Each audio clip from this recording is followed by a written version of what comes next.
भर में लोगों से कहना चाहता हूं, कम मेक इन इंडिया।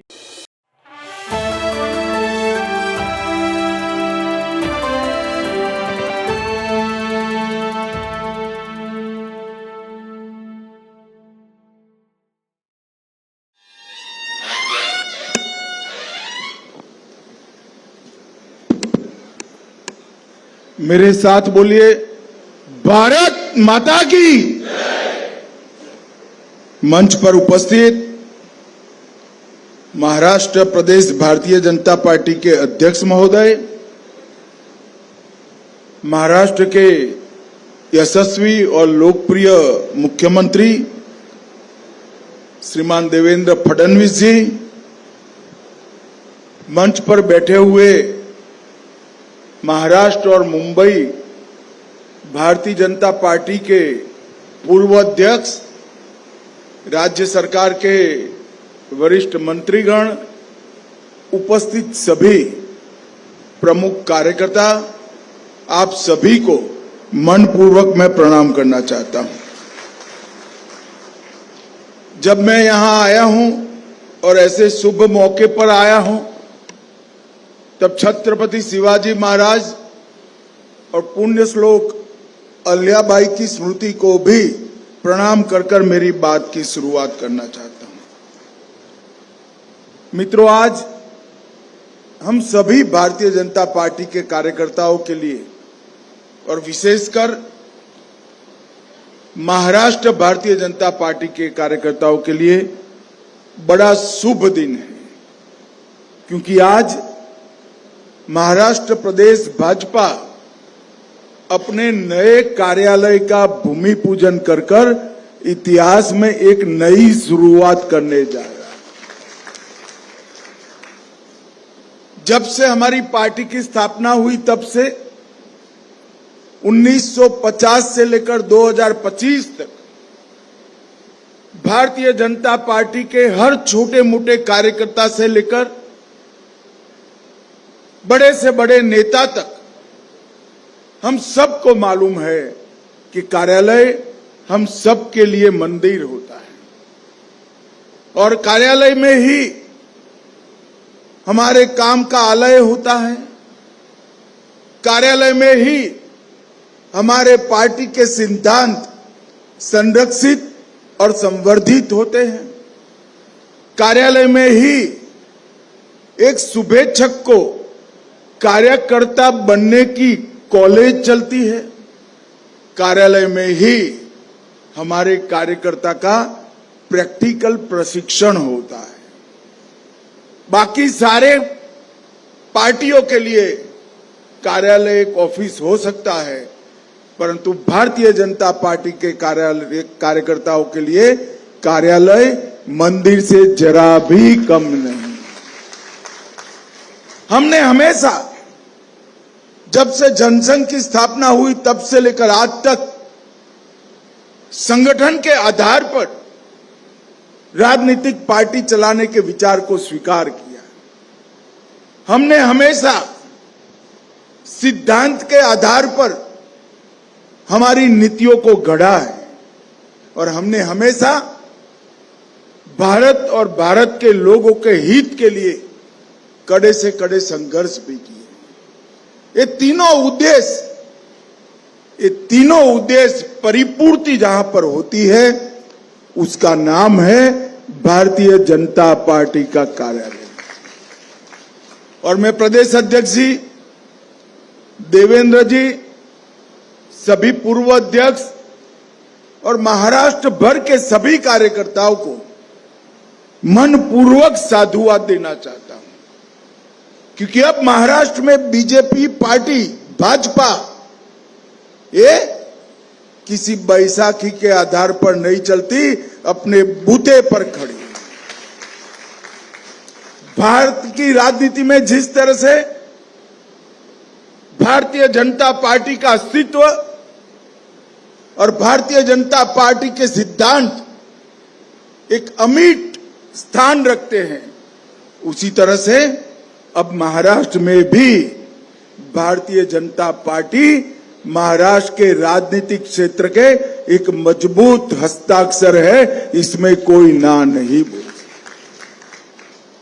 और ऐसी पार्टी के प्रदेश कार्यालय का निर्माण लगभग मैं तो बिल्डिंग देखकर अध्यक्ष जी को अभिनंदन देना चाहता हूं।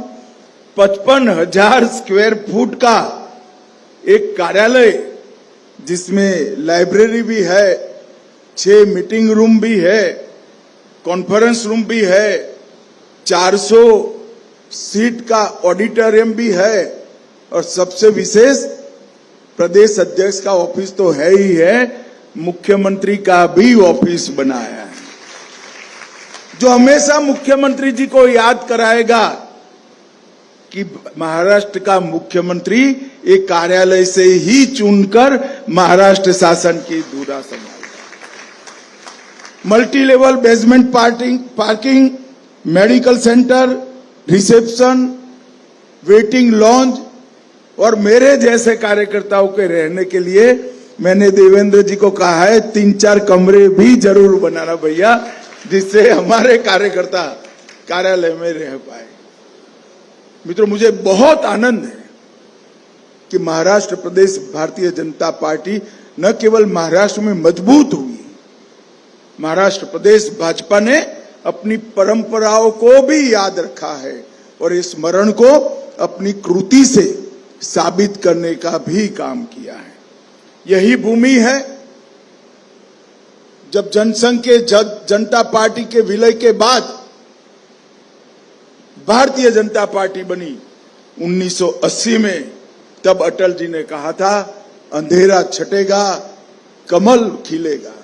और मित्रों, आज देखिए वो 1980 से 96 में ही हम हमारे प्रधानमंत्री अटल जी को प्रधानमंत्री बनते हुए देखे और 11 साल से लगातार 3 बार चुनकर नरेंद्र मोदी जी भारत के प्रधानमंत्री बने। एक प्रकार से करीब 18 साल तक भारत का नेतृत्व भारतीय जनता पार्टी के कार्यकर्ताओं ने किया है। भारत का प्रधानमंत्री भारतीय जनता पार्टी का नेता बना है। ये हम सब के लिए बड़े गौरव की बात है। मगर इस क्षण पर मैं जनसंघ के लेकर आज तक जो इन कार्यकर्ताओं ने एक कठिन पथ को पार करने का काम किया, जिन नेताओं ने जबरदस्त अभाव के बीच में काम कर पार्टी की मजबूत नींव डालने का काम किया, पार्टी के विचारों के वटवृक्ष के बीज को बोने का काम किया और बीज से लेकर वटवृक्ष तक वो पौधा खड़ा हो जाए, बड़ा वटवृक्ष बने, तब तक अपने पसीने से सींचने का काम किया। वो सभी कार्यकर्ता नेताओं को हम सब की ओर से मैं मनपूर्वक प्रणाम करना चाहता हूं। मित्रों, भारतीय जनता पार्टी, मुझे भी पार्टी का अध्यक्ष बनने का मौका मिला है। आज मीडिया के लोग यहां बैठे हैं, मैं उनको बताना चाहता हूं कि भारत में एकमात्र राजनीतिक दल ऐसा है जिसका नाम भारतीय जनता पार्टी है, जहां बूथ का अध्यक्ष पार्टी का राष्ट्रीय अध्यक्ष बन सकता है। और मैं उसका उदाहरण हूं। 1981 में मेरी भारतीय जनता पार्टी की यात्रा एक बूथ के अध्यक्ष से हुई थी और ये पार्टी ने मुझे ये महान पार्टी का राष्ट्रीय अध्यक्ष बनने का मौका दिया था। यही बताता है कि हमारी पार्टी परिवारवाद के आधार पर नहीं चलती। हमारी पार्टी लोकतांत्रिक मूल्यों के आधार पर जो परिश्रम करता है, पार्टी के सिद्धांतों पर आगे बढ़ता है, जिसके अंदर परफॉर्मेंस करने की ताकत है, वो ही इस पार्टी में बड़ा नेता बन सकता है मित्रों। और हमने ये सिद्ध कर रख दिया कि परिवारवादी पार्टियों की पॉलिटिक्स इस देश में नहीं चलेगी। पॉलिटिक्स ऑफ परफॉर्मेंस ही देश का नेतृत्व आगे संभालेंगे। और मोदी जी इसका उत्कृष्ट उदाहरण है। एक गरीब चाय वाले के घर में पैदा हुआ गरीब बालक अपने त्याग, समर्पण, सेवा और देशभक्ति के आधार पर इस देश का प्रधानमंत्री बनता है और 3 बार प्रधानमंत्री बनने का सौभाग्य मिलता है। यही बताता है कि लोकतांत्रिक पार्टी में हमारा विश्वास कितना दृढ़ है। और मेरा स्पष्ट मानना है, जो पार्टियां अपने आंतरिक कामकाज के अंदर लोकतंत्र को बहाल नहीं कर सकती, वो पार्टियां देश के लोकतंत्र का कभी रक्षा नहीं कर सकती, कभी रक्षा नहीं कर सकती। और परिवारवादी पार्टियों के लिए ये बहुत बड़ा मैसेज है। मित्रों, आज महाराष्ट्र भारतीय जनता पार्टी अपने नूतन कार्यालय का भूमि पूजन कर रही, उस वक्त जो बचा कुछा काम बाकी है जिला मुख्यालयों का, मेरा अध्यक्ष जी और देवेंद्र जी से अनुरोध है कि 2026 दिसंबर तय कर लो, महाराष्ट्र के 100% जिलों में भारतीय जनता पार्टी का कार्यालय बनाना चाहिए। लगभग 660 संगठनात्मक जिले, मैं नॉर्थ ईस्ट के छोटे जिलों को बात कर कहता हूं, इसमें से 397 जिलों में हमारा कार्यालय हो चुका है और 90 में काम चालू है। तो लगभग देश भी 100% की दिशा में आगे बढ़ रहा है। मित्रों, यही पार्टी श्यामा प्रसाद मुखर्जी, दीनदयाल उपाध्याय जी और अनेक ऐसे बड़े वरिष्ठ नेता जिन्होंने जीवन का क्षण और शरीर का कण पार्टी के सिद्धांत और भारत माता की सेवाओं में लगाया, इन्हीं के पुण्य का फल है कि आज पंचायत से लेकर पार्लियामेंट तक भारतीय जनता पार्टी पूरे देश में फैली। देवेंद्र जी ने 2015 के चुनाव की याद दिलाई। मैं पार्टी का अध्यक्ष बना था और चुनाव आया था। हमने सम्मान पूर्वक समझौते की बात करी, मगर हुआ नहीं, समझौता टूटा। हम बहुत लंबे समय के बाद स्वतंत्र रूप से लड़े और महाराष्ट्र को पहला भारतीय जनता पार्टी का मुख्यमंत्री मिला। और फिर लगातार 3 बार हम देवेंद्र जी के नेतृत्व में एनडीए महाराष्ट्र के अंदर विजयी हुआ है। और देवेंद्र जी आज फिर से एक बार मुख्यमंत्री